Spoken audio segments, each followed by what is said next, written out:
Okay, and welcome back. So today we're going to talk about the second half of 16th century Mexico and Peru.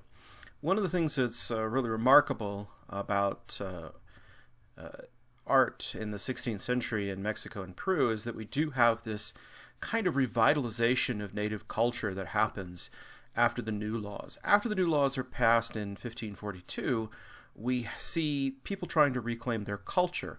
It's kind of amazing, but we actually know more about Aztec religion than we say Norse religion. If you look at Norse religion, we have the Poetic Edda and the Prose Edda and a handful of poems, and that's about it, and some kind of cultural traditions. But Franciscans, Dominicans, Jesuits really believed in this Catholic idea of the preservation of knowledge for the sake of it. And so they engaged in an ethnographic enterprise to record this information while there were still living people around to record it. And what's amazing is this was done predominantly with native assistance, and most of the artists were native artists. They were artists trained by Franciscans, Dominicans, Jesuits, but they were still native artists, and so they knew their own artistic traditions, but they also incorporated the new traditions as well. The place that this really kind of emerges is going to be in manuscripts. We've seen a few of the murals already in the missions, but those murals are largely based on European prints, with a few exceptions. Xbilcaban is one of those that's an exception, that it looks more native. But as I even mentioned, the dragon looks more like an Asian dragon. The scroll work looks more like acanthus classical scroll work. So they're dealing in native idioms, but it's obvious that the European influence of art had really seriously impacted them. So this enormous proliferation of manuscripts that are being produced predominantly in Mexico in the second half of the 16th century is a great tradition. Before we can start with that, though, we need to talk about some of the pre-conquest codices. So we're going to talk a little bit about these and how they're kind of genuinely different. Pre-conquest codices are going to be made on amate, or a model, as it's sometimes called. In the Nahuatl, amate, I think, is the Spanish variation of it. And this is just fig bark paper. This is the outer layer of bark being taken off of a local fig tree and beaten down into very tough, strong fibers and made into paper. Most of these codices are going to be what we call divination codices. I'll explain that in a minute. And probably the most important group is a group of Mixtec codices. These aren't strictly Aztec codices. We sometimes call them Aztec books, but they're not strictly speaking Aztec. They come from a wide variety of cultures that are Nahua speakers, that are ethnically related to the Aztecs, but may have been tribute states of the Aztecs. The Mixtec, the Oaxacans, Puebla, these are the regions that a lot of these manuscripts come from. And it makes sense, because these were the areas that were on the outliers while Tenochtitlan and the heartland of Mexico was being conquered. These are the places the Franciscans went out to, and so a lot of these things were saved out there where they may not have been saved in Tenochtitlan. Still, they probably give us a very good indication. One of the most important groups of this is the so-called Borgia group. It enters into the collection of the Borgias and eventually finds its way to the Vatican. Most of these books are going to be in Europe, strangely enough. And then we see a shift. We don't have hard dates on any of the pre-conquest codices, and some of them may not be pre-conquest codices. We'll talk about that. But we do see a shift, and you can tell the shift right away.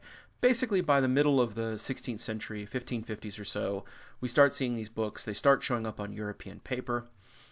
European paper was plentiful and vastly available. It was one of these mass-produced export items that was coming to the New World. And you see a mix of native and Iberian styles. Probably the most important of these is going to be the Florentine Codex. Magnificent codex with over 2,400 illustrations. It's really amazing. And there's also one in Peru, which is the New Chronicle and Good Government, which is this long letter that was written to Philip II of Spain. But it's actually quite late.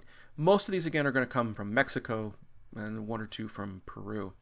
So let's talk about these pre-conquest manuscripts. It's important to talk about them, how they worked conceptually, how they worked narratively, and how they worked aesthetically, because these ideas are going to transfer over into the post-conquest codices and also into some post-conquest art. So here's an example. This is page 1, folio 1, the Ferrari-Meyer Codex. And it's really an amazing codex. And it shows what these codices were like. First of all, notice that there is no kind of all-over sense of orientation. Notice that you can turn this page any one of 4 directions and it still reads perfectly fine. You have an object in the center, that's kind of gives you a sense of an up and down, but you can also turn it sideways and to read the other figures. It's oriented around the center, and that's not accidental. That's because this is a divination manuscript. What we mean by a divination manuscript is that the chief purpose of this manuscript was to read the signs and times of the days, and then to chart a path through the page to give a reading. So this is very complicated. It's very hard to see how this would work. Let me grab a pen and maybe I can kind of indicate it to you. So let's say you start looking at it right up. If you knew the day and the orientation, notice that there are various signs. These aren't writing so much as these signs are indications of certain outcomes. Notice that every single one of these is accompanied by a series of 5 glyphs. Each one of these represents a specific cardinal direction, north, south, east, and west, although generally up is east. So this would be east, this direction. And you would lay out the text, and given the base information that you had to read into it, you could then walk through this and create not just one reading, but potentially an infinite number of readings. A way of thinking of this is, and this is very, very simplistic, but a way of thinking about this is think of this as kind of a Ouija board, where a Ouija board has the letters of the alphabet, and you can move the little triangular reader around to produce various different readings. Now, it isn't a Ouija board. It's not something that's accidental. There is a method and a kind of purpose to it. A person who is trained in this could start at one glyph, but then this could connect them to a glyph on the other side, which then could bounce over to the other side, and generally you would pass through certain glyphs to create a reading. There are also narratives. Notice that we have our dualistic deities paired up on either side of the tree of life, so there are kind of narrative readings implied. Here's another example, and this gives you a sense of how this works. You have these tables, these kind of matrices, and depending on how you read through this, you can almost think of this as a word search. Again, that's a ridiculous oversimplification. But you could start at this glyph and then move through a series of glyphs, creating a path through the glyphs that could create alternate or different readings. We also know that at times, history was kind of encoded in this way, that you could, if you knew where to begin, you could pass through certain glyphs creating a particular reading. And sometimes these could be very convoluted. Now, generally, these readings were meant to indicate the favor of a particular god or what was appropriate on that day. Most of these were associated to the 260-day festival calendar that had to be taken care of. So not surprisingly, a lot of the images are images of gods. Here we see images of gods and offerings. Here are temples, and here are the various gods. But notice that we also have a large array of glyphs that could be interpreted. We also have tables. Notice that this is, in fact, a table, again with additional glyphs. This is Mictlantecuhtli here, this particular deity. And we have a series of numbered tables. Not accidentally, this is organized into the shape of an eye, which is the layout of a ball court. So that's kind of fascinating. So they're very, very difficult, and I'm not an expert in this by any means.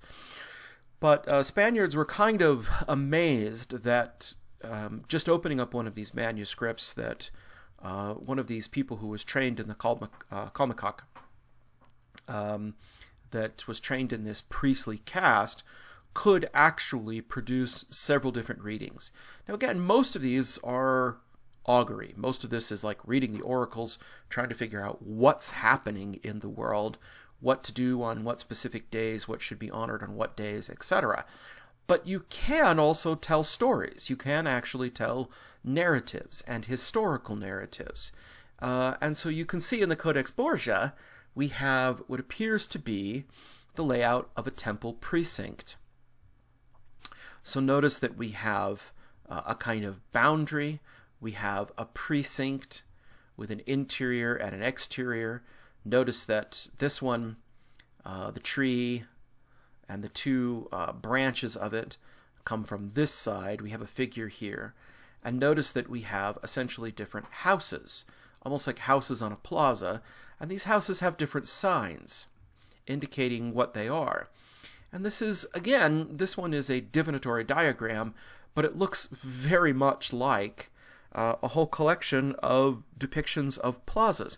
Notice that the orientation is such so that you can, again, read this from almost any direction.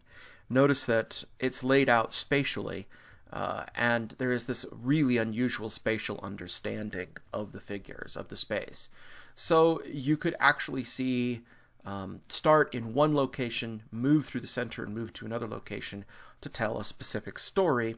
Notice also that this kind of gives us a sense of a layout of a plaza. It has an architectural kind of orientation, and it's done as a kind of schematic diagram, reading from one side to the other. Notice some figures are oriented this way, some are oriented this way. It depends on how you read it. Notice also that the style tends to be very angular. The figures tend to have very set stock poses, one leg up, one leg down. Again, we have a kind of divinatory diagram. Here we have two deities that are linked together. In this case, this is Mictlan. Mictlan's always recognizable because he's a skeleton with a obsidian blade for a nose. And this one is Quetzalcoatl, probably, although I don't know that off the top of my head. And so these two figures, again, this very complex concept of Aztec duality. And then there are other glyphs that will allow you to read certain items. These are all faded over here, but they're there. They're very terribly faded. But you could start on one of these. So there would probably some divinatory practice that would tell you where you had to start, and then from that would lead you on an adventure across the page. This is very different than just straight up left-right narrative relief, or straight up registers, where you read from the top, left, right, all the way down to the bottom, or in registers and rows. This is an incredibly flexible understanding of space. Here's another example. Again, this same kind of understanding of space, but recognize, again, we do have narratives. We do have a kind of sense of a story or narrative or action within this that can happen. So notice that there is a kind of geometric position to the figures. There isn't an emphasis on anatomical accuracy. There's more of an emphasis on gesture. Okay, so we have a number of these manuscripts being created, and we start to see the influence of European ideas. It's very clear that these natives are going into these monasteries. And remember what I said about these monasteries. These monasteries are self-contained cities. Everything that a city or a community could need is being produced in these monasteries. They're growing their own food. They're also sites of industry. Many of the monks are supporting themselves by producing food, etc. They're also schools of art. Many of these monks would have been trained in how to make manuscripts, how to carve, etc. And so we shouldn't just assume that everything that looks primitive is native and everything that looks sophisticated is European. We should always kind of look at things objectively and try to say, well, okay, there's lots of things in the Iberian manuscript tradition that are primitive, and maybe that's where they're getting them. So it gets very, very hard to sort out what's what. But generally, we notice that there is a greater interest in human anatomy and a greater interest in attempts at perspective. So if we look back at these manuscripts, you'll see that there really is no attempt at perspective whatsoever. Any concept of space has been flattened out and rendered schematically.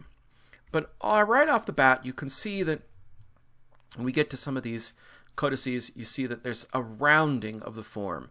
You get more of a sense of the abdomen. You get more of a sense of the muscles. Whereas when you look at these figures, they're really relatively straightforward.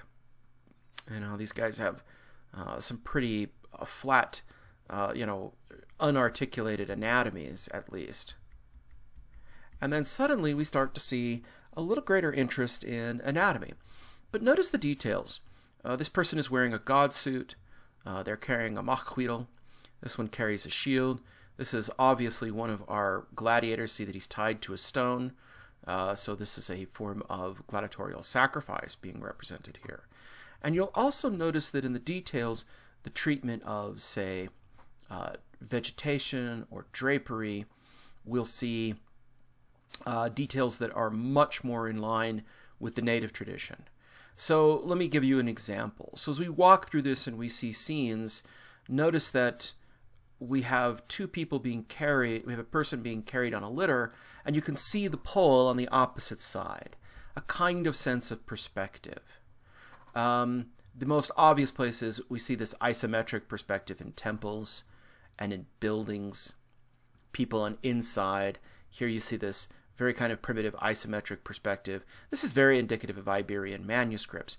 Even little things like you would never see a foot just behind the other foot like this.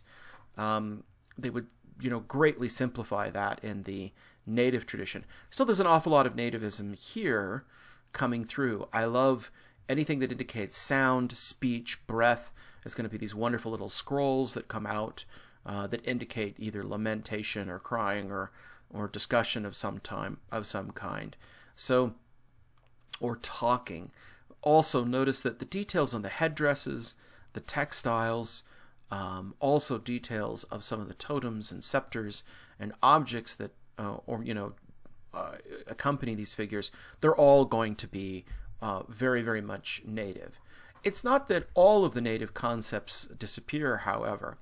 So here we show a whole collection of things. Here we have a firebox, and the firebox is drawn in a kind of isometric perspective, and the temple has a little bit of perspective. Here's Mictlan Tecutli again.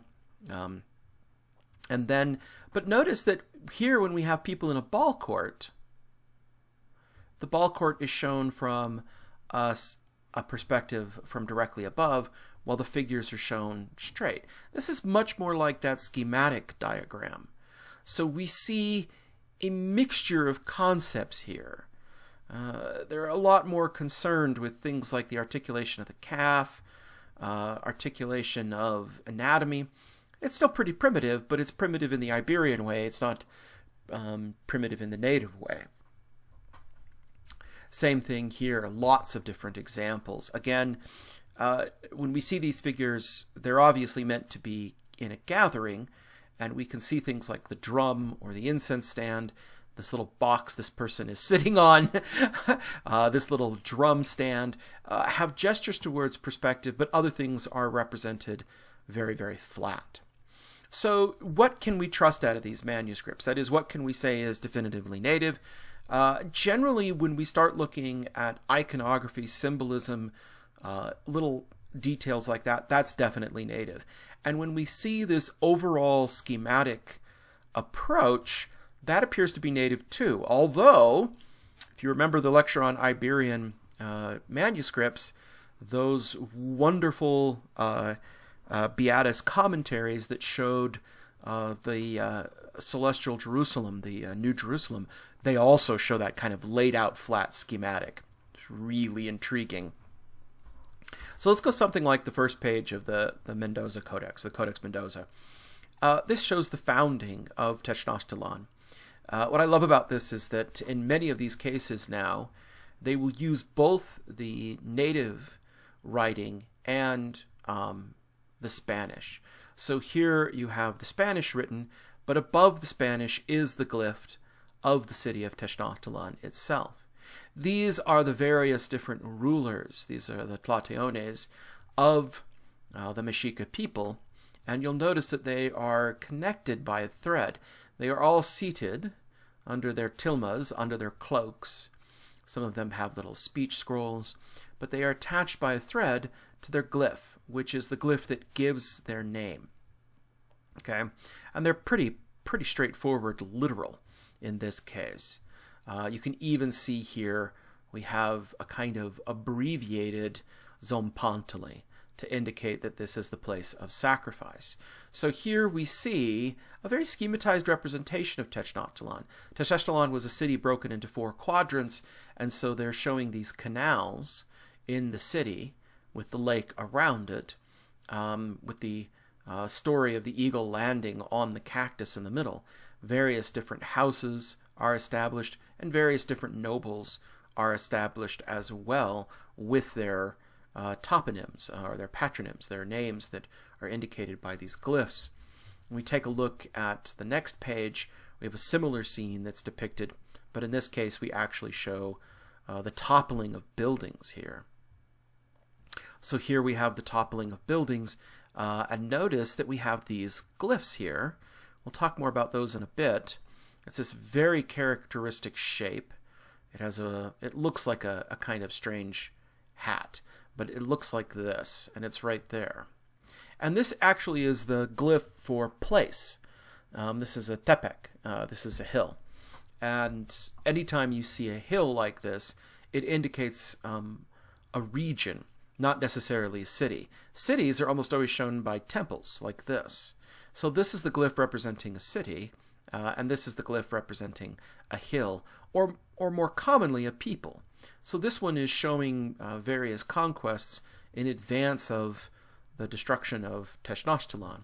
And then notice we have dates. This whole thing is imagined as an enclosure. It has an opening, and so it's almost imagined like a plaza. So think back to this, kind of diagram here, where everything is imagined as an enclosure, like it's a plaza. This is something that's typical, this kind of spatial understanding of narrative.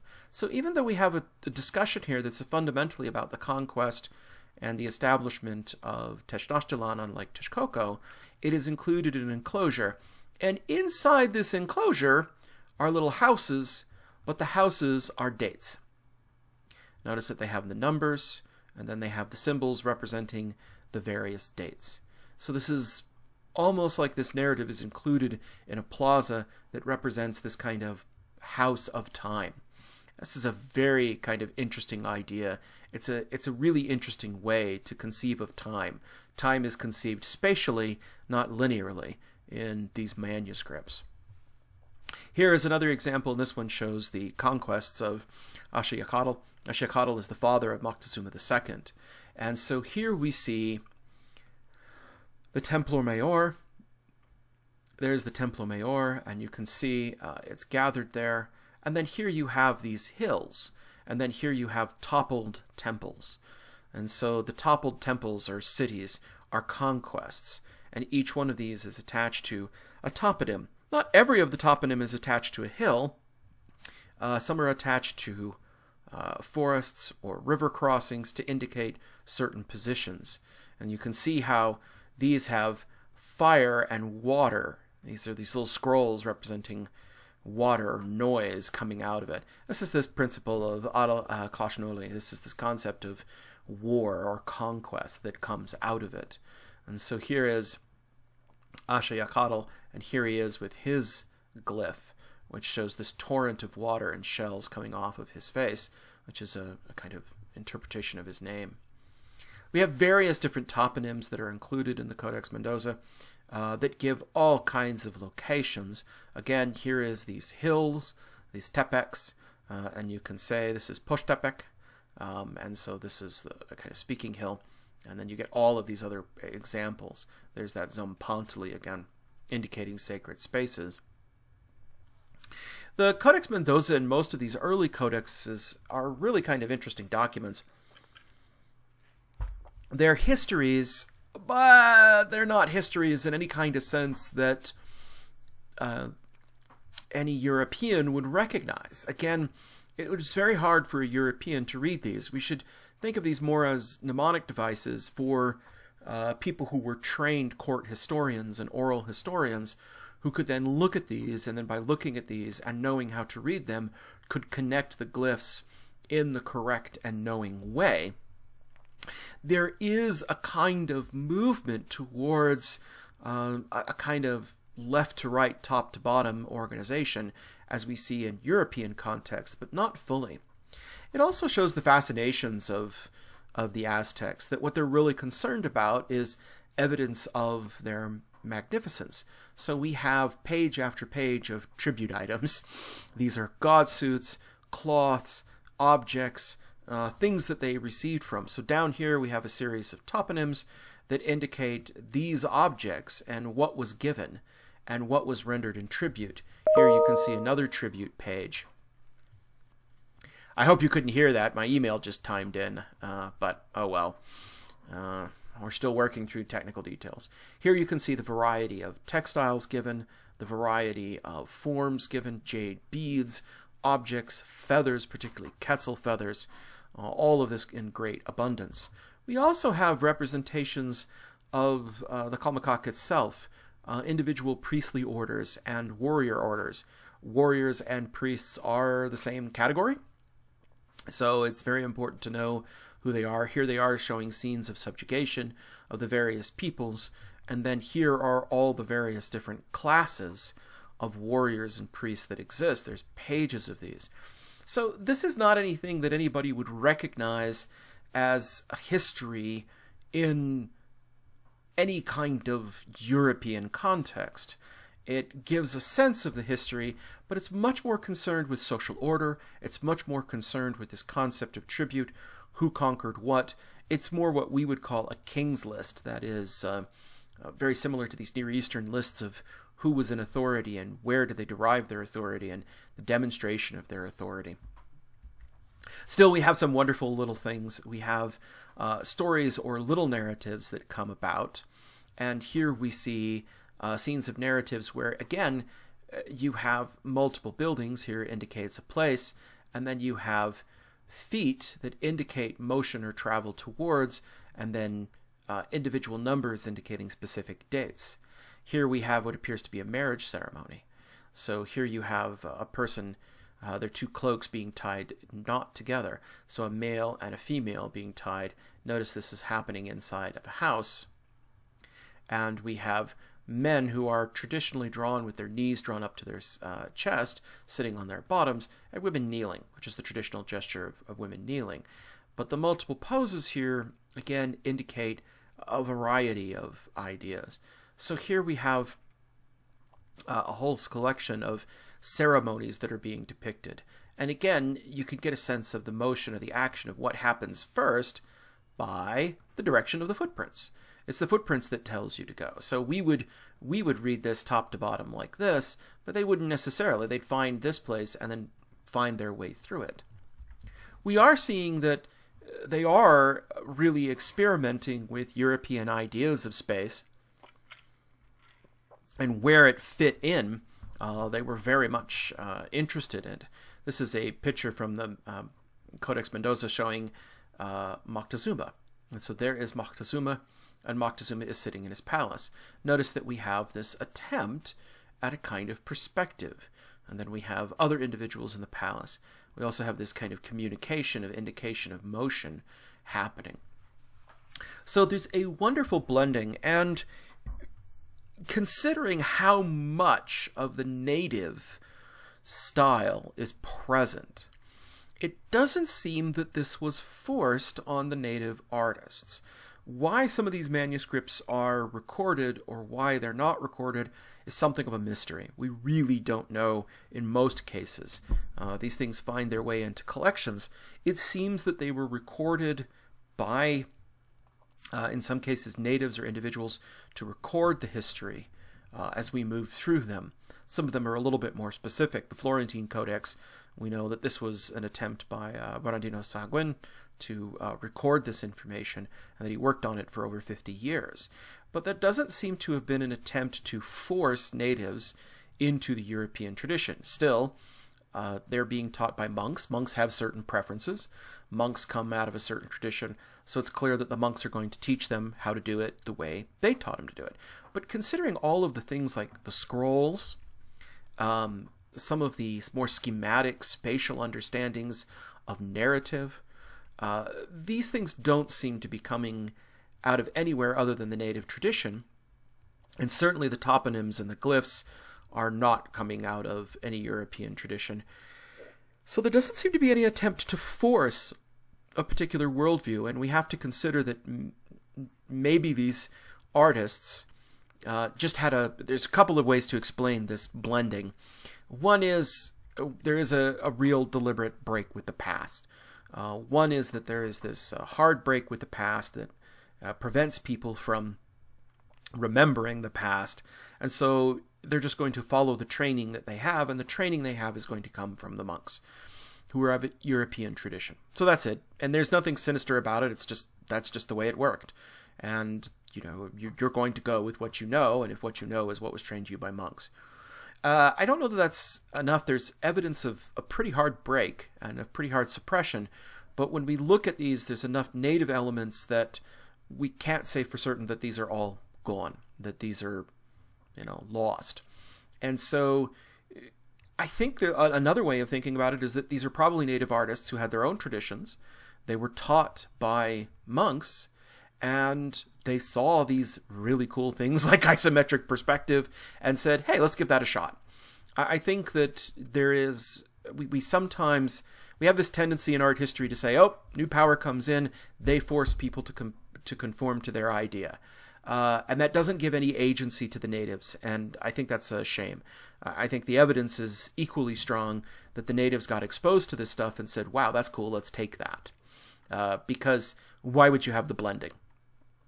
If you have this group that comes in and they want to suppress the native customs, then they would suppress the native customs, and none of the native stuff would come through.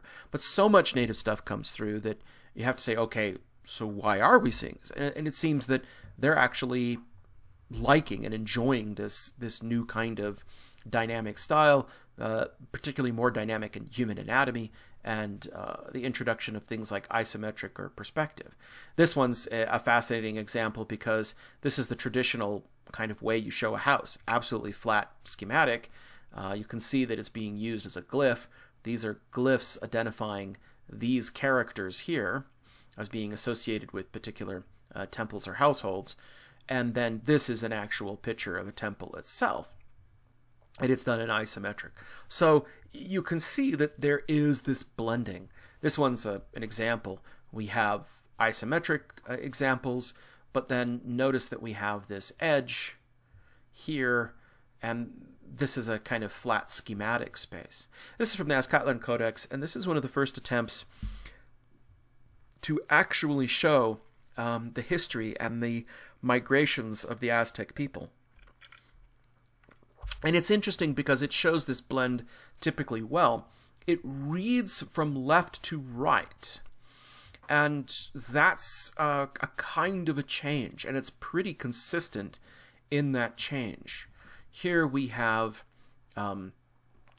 representations of glyphs, and we have dates. Notice this, we have a date. This one indicates we have the Aztec date, and then we have the European date.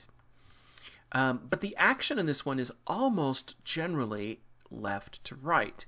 Notice also that we have figures, particularly this figure, with a three-quarter view. Profile views were the rule, and while they still predominate, this is clearly evidence of European influence. So here we have the first lords emerging from the cave and beginning their migration. And as usual, there is a spatial component. So while this moves generally from left to right, it does give us that spatial idea, that sense of going up.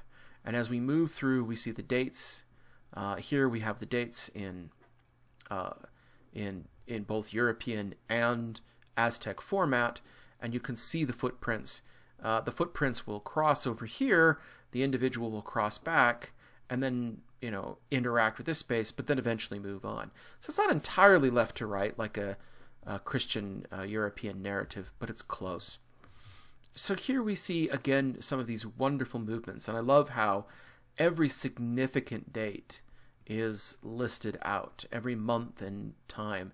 So we have the number down here, which is interesting because this person is using Arabic numerals and has replaced the traditional numerals, but he is actually still using the glyph for the date.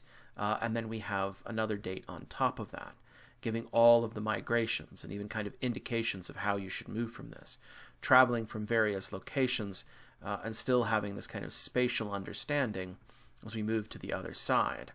This is, again, a kind of interesting glyph. This is a toponym. Anytime you see this kind of shape on a hill, it represents a place. And then we eventually get to some really fun stuff where we see individuals gathered together.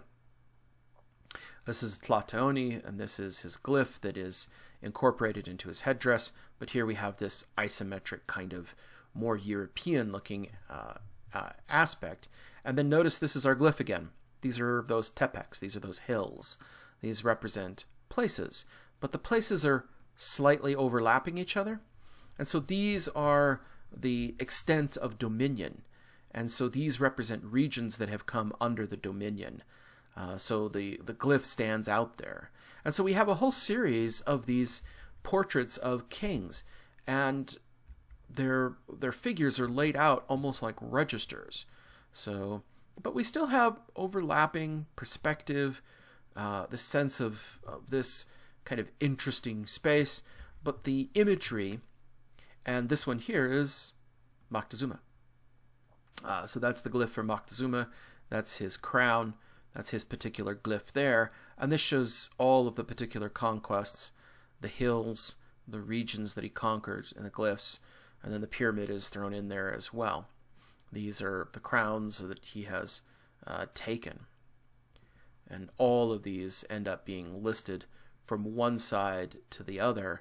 Each one of these is another one of these hills, and these, kind of representations of a people or a conquered people that has been taken. Notice we have the Zompantli, all the indications of his munificence. And then we have the arrival, right up to the arrival of Cortez himself. And Cortez and his soldiers, looking pretty darn European, under the banner here of an angel. This is Malinke there at the front. Notice they are in three-quarter view.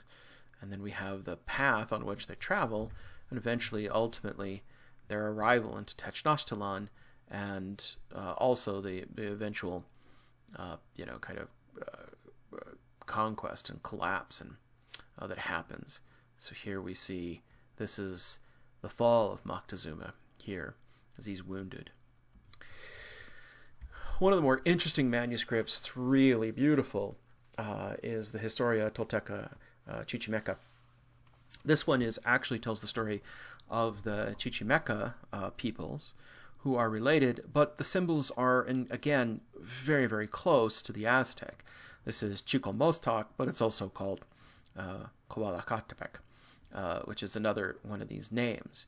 And what's interesting here is, again, it has the schematic sense. So we have two nobles here, and then this is each cave includes another group of heads, and the heads are all identified by a glyph that indicates which of these tribes is speaking. And so these two nobles are having this discussion, and then you can see how we have one pair that goes in, but we have another pair that comes out. And so this is the discussion of people who are leaving.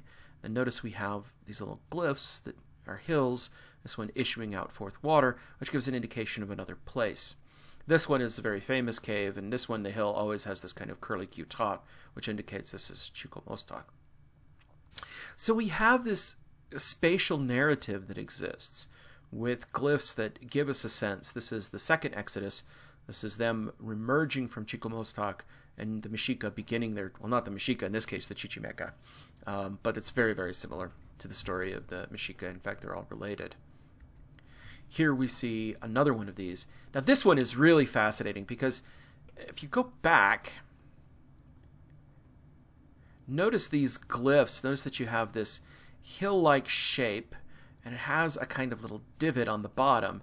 It often has banding, and then it has decoration on it. This is the tepek, this is the hill, indicating a place or a people or a point of conquest.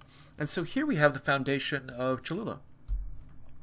And notice that we have this same shape, but here the artist has clearly been inspired by European depictions of nature. And so he has depicted this as if it's a boulder. It has this kind of frog-like lizard on top of it, which indicates the place name. And thankfully, we have Spanish alongside a lot of this to help us figure this out. And then it has two issuing streams coming out of it. This is still one of those glyphs, but it shows how the glyph has been influenced by European ideas.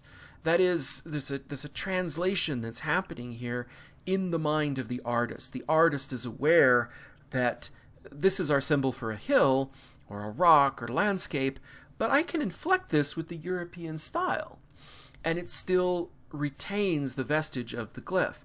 Same thing for here. This is another one of these glyphs that represents movement of air. I can actually show you one of these on one of these earlier pieces. I have to go back to the Codex Mendoza. Sorry for giving you seasickness. But you can actually see these kind of glyphs. This means moving water or a place or air. And you see these kind of glyphs that exist. Here's another one of these hill glyphs. Notice this one has a split in the middle. And all of these can kind of be interpreted. So this is a place name. And I'm just going to try to quickly go to the location itself. But notice that this one is given more of a European touch. Same thing here with this kind of tree. Notice that, again, the legs, severed legs are often toponyms, locations of place. Here we have the glyph representing a place, the kind of typical kind of open palace that exists. So here we have a really kind of interesting, again, story. And this is a story. This is a narrative. We have the two historical figures that are involved. We have the location of the place. And we have all the other features that are important. You can imagine how baffling this must have been to Spaniards to try to get a sense of this open plan spatial narrative and the function of this narrative. Here's another great example, also from the Historia Tolteca Chimchimeca. You have the Grand Plaza at Cholula. So this talks about the arrival of a group of people. And in this case, again, this is a narrative, but it was very important to put this into a kind of schematic plaza that exists. Notice that the orientation is turned however it needs to be turned. Here we have the entrance of a temple, but the orientation is this way. Here we have the major pyramid at Cholula, which is oriented this way. This one is a ball court. But notice the orientation, or two temples, I'm sorry, it's not a ball court, I'm mistaken. Two temples, and the orientation is there because they were facing each other. These narratives really give you a sense, not just of what happened first and what happened next, but the space that they happened in. This is a very, very important concept. This idea of narrative is inseparable from place, that a sense of the place, even if it's a kind of schematic diagram of the place, is very important. So here you have, again, a narrative, and the footprints tell you the story. They first come in, they go into what is known as the House of Turquoise in this history, where they meet with the elders, and they go up to the temple, and then they take two different paths until eventually leaving out of the city. The city itself has a river going through the main plaza, so that's what this here down in this end depicts. And then here is that symbol again. This is the symbol of Cholula. Notice that in this case the symbol is broken up. We have two streams here, we have a tree here, we have that strange frog-like creature, and we have that kind of wind symbol right there. If we go back, you can see that all of those are present, but they're arranged in a different fashion. So that's another thing that's really kind of frustrating about this. If you are a non-Nahuatl speaker, if you don't understand how these things work, remember how we talked about Mayan, that in the Mayan, as long as the prefix and the suffix and the root worked together, it didn't matter what prefix or suffix you put together. As long as it made the right shape that you needed for the moment, that was good. So there's this inherent flexibility to this narrative. It's really kind of amazing. And so it's really neat to see these non-European ideas of space, completely different understandings of narrative and space, still being preserved. Which brings us to the Florentine Codex. So the Florentine Codex is called the Florentine Codex because it's currently in the Laurentian Library in Florence, but it was actually written by Bernardino de Sahagún. He's a Franciscan friar, and it's composed somewhere between the years 1545 and 1595. Bernardino dies 1595, and it seems to have been ended right there. This is really a marvel, not just in art history or in 16th century art, but in the general understanding of ethnography. This is one of the first comprehensive ethnographic histories that's ever been called. Its formal name is sometimes the General History of the Things of New Spain, but it's called the Florentine Codex because that's where it wound up, in Florence, of all places. It's got over 2,000 illustrations. It's organized into 10 books. The first few books are fundamentally on the gods, the origins of the gods, or the ceremonies, but then it goes into every other aspect of life, from how they made things, to their industry, to their customs, to their rituals, to the nature of their educational system, their laws, every single thing that you can possibly imagine, right down to how they made dye for their textiles. It's really remarkable. The other thing that's really remarkable about it is that, unlike all of the others, which have glyphs and then have Spanish kind of superscripts to help us figure out the glyphs, but all the other books are predominantly either going to be not in any language other than this kind of graphic spatial narrative, or they're going to have Spanish. This one's done in Spanish and Nahuatl. So we have in the book on this side is Nahuatl, on this side we have Spanish. And so it becomes one of these great classical texts of Nahuatl, an amazing amount of information about Nahuatl. I mean, without this book, we probably wouldn't be able to reconstruct large chunks of Nahuatl vocabulary or grammar even to this day. So it was preserved. It was eventually translated into English, thank goodness, because my Spanish is terrible and my Nahuatl is near non-existent. So therefore, without the English, it was translated by Dibble, 1980s. But if you want to get that, that's widely available. It recently had a reprint, and it's a very good translation, and it gives an accurate sense. But here we can see that by this time, so much of even the native kind of sense of spatial or decoration is really moving. You can see that all of the illustrations are now going to kind of be placed into frames. This idea of the regimentation of space and a sense of European narrative is going to be created. We're not entirely certain how this thing got made. We know that Sahagún created up a questionnaire. He wanted to do this as scientifically as possible, so he created a series of questionnaires and he sent these around to local natives, and particularly to older people and to natives who had been around since before the time of the conquest. But the questionnaire kind of limits the kind of questions you can answer, because you answer the questions, and if there's something that you didn't ask. So there is a kind of bias to it. It represents the bias of Sahagún and the Franciscan friars who were kind of organizing this. But the people who fill out these questionnaires and write them down are probably natives who are trained in the monastery, who have been taught to speak and write both Spanish and how to write their own language, Nahuatl, down. And so while the questionnaires are provided by Sahagún, the text coming out is going to be predominantly native with a little bit of, Franciscan editing for clarity to make this. The artists, on the other hand, appear almost entirely native. But there's still a wide range of styles, and I would have to say competency. Some of these illustrations look just pure European. So here's one that's talking about the cultivation of corn, and when we take a look at this, oh my gosh, this looks exactly like any kind of European manuscript. Even the way this guy's got the knot tied around his neck looks more like International Gothic. You can see the shading on the body, the nature of the pose of the figures, these dynamic poses. These two figures, oh my gosh, they're just perfectly little classical figures. The overlapping, etc., the sense of space. So some of these artists, even though they were all native, were almost certainly pretty much raised in the monastery and probably had an exclusively European training.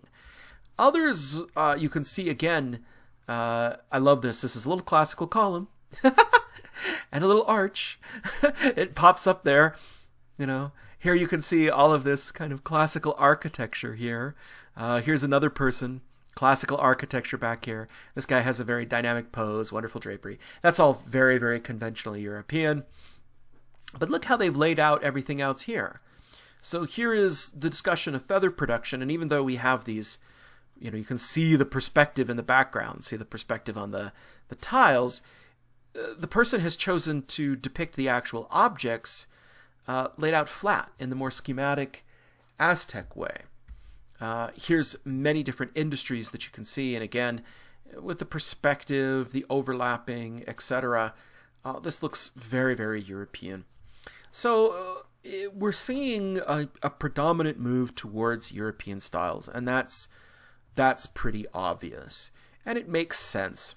One of the great tragedies of this period that I call the Mexico Revival is that it's pretty clear that while a lot of things survived, that the predominant movement was towards greater and greater European style.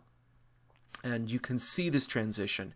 And even in books such as the Historia Tolteca Chichimeca, you can see that the artist is making a choice to move towards the European style. Probably because this was what they were being instructed in, but it doesn't seem to be that the native styles were suppressed. It seems to be much more that the natives were assimilating to the European style. Still, several things look very, very native. Again, those wonderful speech bubbles that indicate speech. And so here is the Kalmakak speaker of the gods, who's the instructor. By the way, I just want you to know that since we've gone to the modified online rules, Speaker of the Gods is now my formal title. And we're going to refer to this class as the Kalmakak from now on. So Kalmakak students. And some things you can see very clearly. You still have that tepek, that kind of glyph that indicates hills. Still have this flatness. But this is our representation of Coatlicue. So this is she of the serpent skirt, and you can see she's very much three-quarter view. Other than the bizarre serpent skirt, she very much looks like a European figure. The kind of wafting drapery back here. Some things completely... you have interior scenes. We don't have any interior scenes. If someone wishes to show an interior scene in the Aztec context, it's going to look much more like, something like this, that they'll indicate a kind of overhead view of the object, then kind of give you a schema of the interior of the thing. It's not going to be an actual interior scene like this. So the Florentine Codex is really fascinating in that regard, that it clearly shows that the European influence has come to dominate. That by the time we get to the 16th century, partially by the fact that they're being taught by Europeans, and partially by the fact that I think native artists are just kind of fascinated with the new style, they change. But notice that when we look at this, so here we have a midwife scene. I want to point out that this woman's cloak still has this medallion decoration. This is native. People sitting around here with cloaks, I mean, this more looks like European fantasy. but we still see details that indicate these tilmas and these cloaks are much more indicative of native practice, particularly when we get to representations of gods, that the devices that the gods carry, the clothing and the style of the gods looks much more traditional. And that kind of makes sense. When you start looking at the gods, they're going to remember these kind of devices. So here is in fact Xipe Totec. This is the Lord of our Lord of the Flayed One. Here you can see the flayed hand, but he has the coloring. But the articulation of the calf, of the anatomy, the three-quarter chest view, the kind of movement of the drapery, this looks very European. And in fact, you can see in the representation of gods, compared this to the Borgia Codex. The Borgia Codex is either made right at the time of the conquest or just right after, or maybe a little bit before, but it's right at that time period. And you can see how dramatically different it is. That the heads are much more in line with the body. There's a much greater sense of the quality of the anatomy. There is not nearly so vibrant or dynamic in terms of gesture or accessories or accoutrements. So here are these gods here. This is Tezcatlipoca right here. As he has come to be depicted, you can always kind of get a sense of him because he has these very dramatic stripes. He also has the device of the mirror. But when you get over here, Tezcatlipoca is going to look completely different. Although these don't actually show Tezcatlipoca. I probably should have found an example of Tezcatlipoca. So where does this come from? Where does this kind of understanding of this human figure come from? Well, as it turns out, there was this long-standing tradition of Iberian illustration. This is another really interesting manuscript, and this one actually comes from Portugal. So Portugal's empire was growing at the same time as Spain's, but Portugal's empire was growing in the opposite direction. It was growing towards Africa and India and Southeast Asia. And there was this tradition all over Europe there was this thirst in the 16th century and the 17th century. All of these new worlds were being discovered. Europeans were traveling the globe. They were bringing back stories of all these people. And there was this incredible thirst for knowledge of, well, what are these people like? And also there was this European desire to show, hey, look how cosmopolitan we are. Look at the full range of our trading empire and look at all the different peoples we have contact with. And so this was a Portuguese manuscript, and they actually commissioned a series of portraits that gave standardized dress and fashion for all of these different cultures. So here you have, these were people that the Portuguese would have encountered on their trades, from Abyssinians to Arabs to natives of the Maldives. And you'll notice that there's, again, a variety of hands. I guarantee you the person who drew these natives here is not the same guy who did this. There's a variety of level of competencies. Same thing is true with the Florentine Codex, that the guy who's doing the gods doesn't seem to be quite as skilled as the person who's doing some of these midwife scenes or some of these other scenes. So there's a variety of artists with a variety of skill. Some of them are almost certainly going to be, some of them are going to be natives who pretty much have lived their whole life. Remember, we're talking, in some cases, 60, 70 years after the conquest. These are people who grew up their whole life in a European, and under Europeans in a European-style monastery or educational system. Some are going to be more skilled than others. Some are going to have more experience with the old ways than others. And so when we look at the Florentine Codex, as much as I love this book, and I do dearly love it, it represents this transition to a more decidedly European style. And if we go back to earlier in the discussion, if you remember that we went and we were discussing, oh, this is just the worst lecture ever.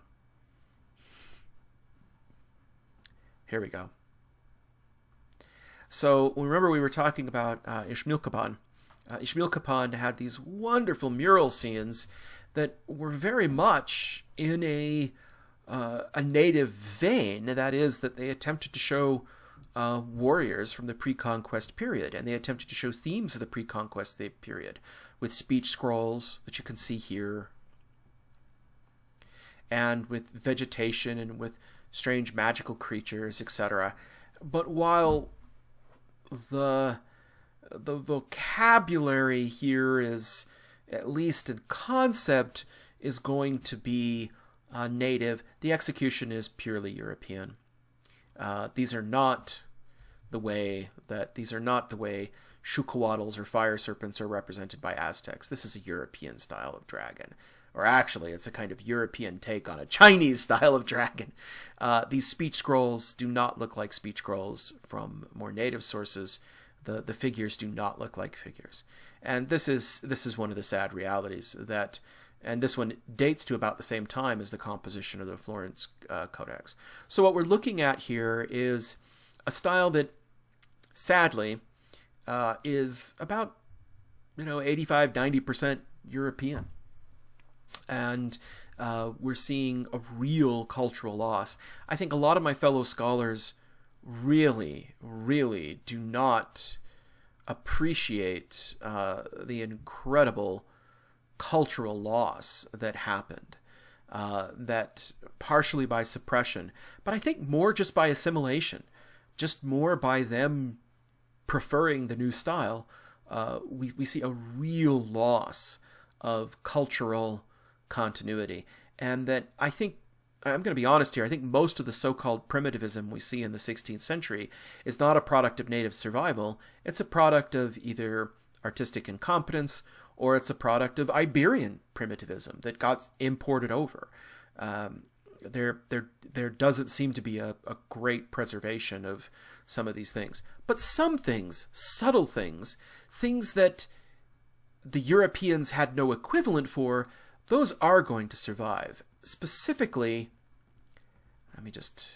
this spatial narrative, this amazing, bizarre sense of how you construct a narrative, that a narrative is not constructed linearly, it's created spatially, and that you have to have this broad scene to create things. This is something that is completely foreign to any of the European experience, but it's very clearly native.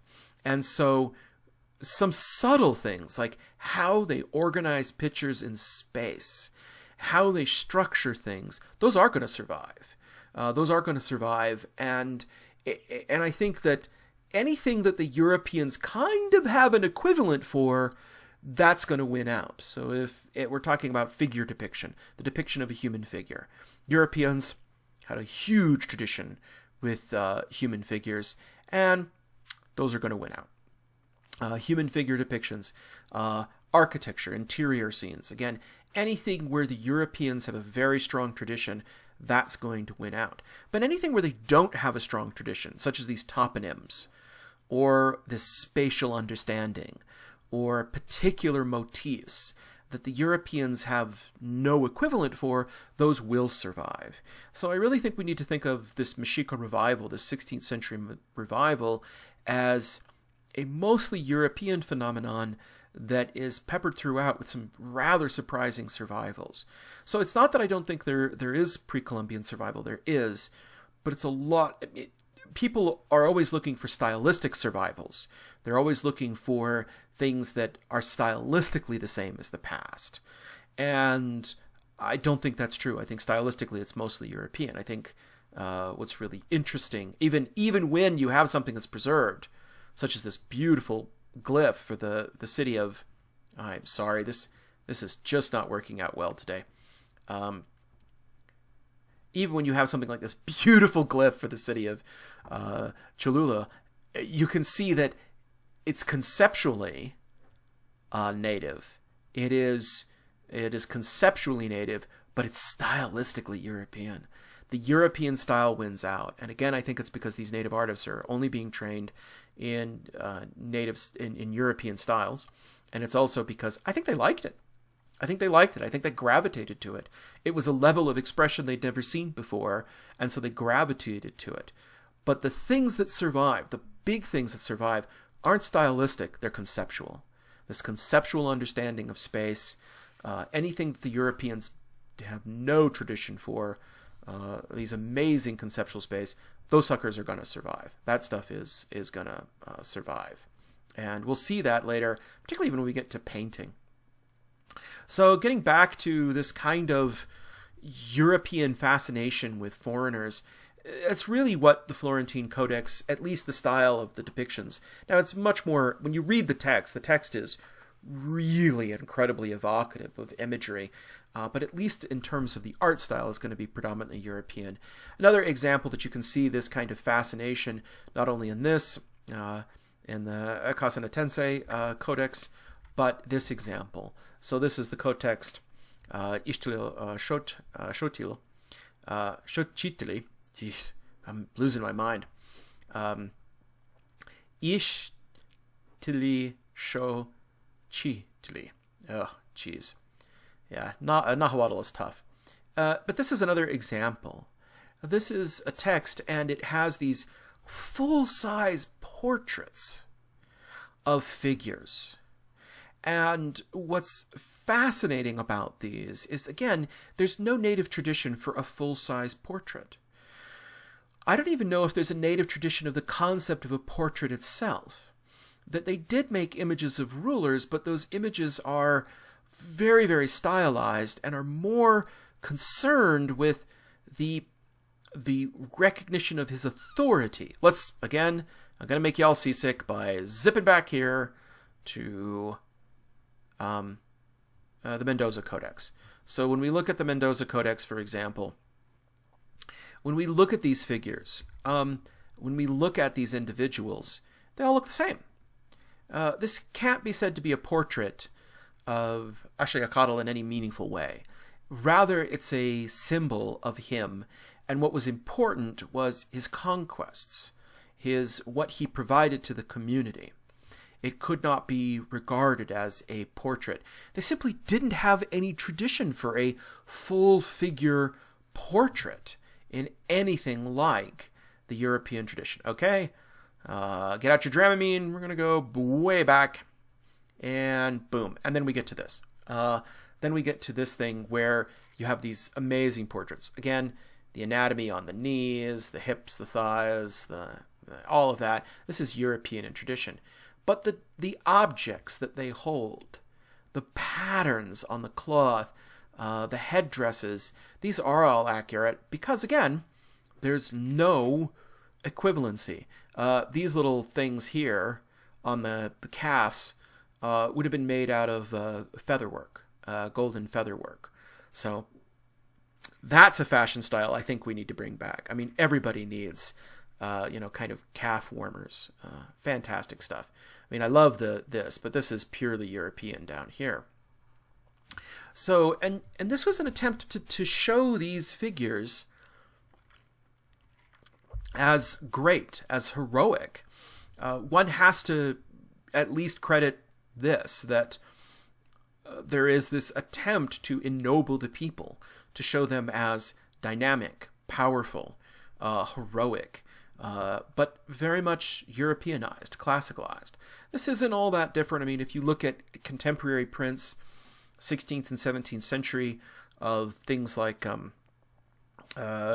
Europeans like English and their interactions with the natives in places like Jamestown, they do the same thing. This is a kind of romanticization of the natives. But it's far better than what existed before, and at least in the details, it's accurate. It shows an incredible accuracy to the figures, and shows the beauty and diversity of their culture. If sadly it represents a decline in the native art in favor of a more European style art that's just peppered with this symbolism. So let's go to Peru. Again, in Peru, we don't have anything nearly equivalent. If it sounds like I'm focusing on Mexico, part of it is because there's just more material out of Mexico. But we do have this one fascinating document. So we have a character who comes along, and he writes this Guaman Pomada Ayala, and he writes this thing called the New Chronicle and Good Government, which is a really, really long letter to Philip II. It was probably finished sometime around 1612, 1615. And here's an actual portrait of Guiman. Guiman is this guy in the center. And I'm saying that wrong. I know I'm saying that wrong. So again, I'm gringo impaired. But here he is. You can see that he is dressed more typically European. He is a native, but notice that he's wearing shoes, where people are wearing sandals. Notice that he's wearing a kind of breeches and a hat, as opposed to other people who are wearing turbans and are wearing serapes or ponchos with elaborate, decoration. But he undertook to create a record of the history of the conquest of Peru and a preservation of the Quechua peoples. So here, for example, we have a waka. This is probably one of these, either an idol or it's one of these mummified figures. And here we see offerings, and this is a poor llama that's going to be sacrificed to the waka, a sacred location. And so he does give us this kind of indication. Here is a depiction of the Sapa Inca, showing the Sapa Inca in his magnificent headdress. This is the typical crown of the Sapa Inca that has this red coming down, this red tassel, which indicates his divinity. I think it's interesting that he's holding not a traditional Inca mace, but he's holding a kind of more European halberd, which shows that even here, while so many of the details are going to be native, anything that they don't have a tradition for, they're going to go to the European tradition. So here is the death of Atahualpa again. And when we look at this, again, it's an incredibly good resource in reconstructing particular details, particular fascinating details, decorations such as this decoration here indicating priest or sacred status, decorations such as the headdress. All of these things are really kind of wonderful because they preserve this latent knowledge. This is quite late too. This is 17th century, but it's on the tail end of this. But it does preserve this. But everywhere where we have a European equivalent, it's going to move to the European equivalent, which is really kind of tragic.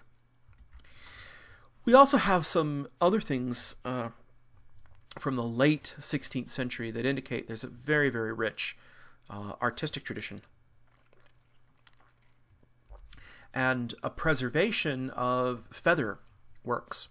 So we see a collection of these feather works. So this one is a portrait of Christ at the age of 12. And it's done with hummingbird feathers. All of these beautiful iridescent feathers here are hummingbird feathers, but they're also parrot feathers as well. But when we look at this, the style is fundamentally European. The technique is native, but again, anywhere where we have a tradition that is European, we're going to go with the European direction. Same here. This is one of the famous feather works from the same time period. This is the Mass of St. Gregory, and this one was actually commissioned as a work of art to be sent to the Pope. We actually know the source of the iconography of this, the perspective, the figures kneeling, the Mass of St. Gregory. This is a very popular 16th century print. So the artist here has simplified this 16th century print and rendered it into feathers. So again, it's really kind of tragic. There is a kind of revitalization of culture, but I think we overestimate the level of pre-Columbian survival. Okay, that seems like a good place to end. Thank you so much. I know this one was really a mess because I was jumping around as I was thinking about it, but I appreciate your patience. Thanks so much, and expect this lecture will drop today. The next lecture, we're going to talk about the 17th century. I'm going to talk about the 17th and the 18th century, which is really this golden age of New Spain. This enormous amount of wealth that comes into the society. The holdings of Spain and Portugal in the New World are really this, 800-pound tail wagging the dog. They are just... It's incredible how much more wealth there is in Mexico than there is even in Spain. You have these stories of nobles coming from Spain, and they're seeing peasants wearing pearls and coral, and they're just like, what the heck? And you have a huge movement of particularly lesser nobles and also conversos. Conversos are the Muslims or the Jews who, after the Reconquista, decided to convert to Christianity and came to the New World for economic opportunities, but also to get away from persecution, because many of these conversos were actually secretly still practicing their Jewish or their Muslim faith. And so they come over, and all of the riches, all of the rich cultural history comes in. But we also get this mass infusion of culture from the Pacific. Remember, New Spain included not just the Caribbean and not just Mexico and all of Central America, including the land that we're standing on right now if you're still in Utah, but it also included the Philippines and Palau Island. And so cultural treasures, pearls and silks and objects like that start moving across the Pacific. And the Pacific just turns into a Spanish superhighway of trade from the east through Spain and then eventually through New Spain and eventually back into Spain. So that's where we'll start next time. Hopefully that one will drop on Thursday. It'll probably drop late Thursday afternoon or evening. I'm scrambling to get on top of this, but put you at the top of the list today. Thanks so much, and thanks for listening, and hope I didn't make you all seasick by jumping around so much. I'm just trying out a new program to record this so I can see my notes and the screen on the same screen, and so you get a little bit of behind-the-scenes action. I probably shouldn't do that. I should probably go back to utilizing two screens, but this just seemed a little simpler. I'm recording from home. All right, enough excuses, enough, butt covering nonsense. Bye-bye. See you next time.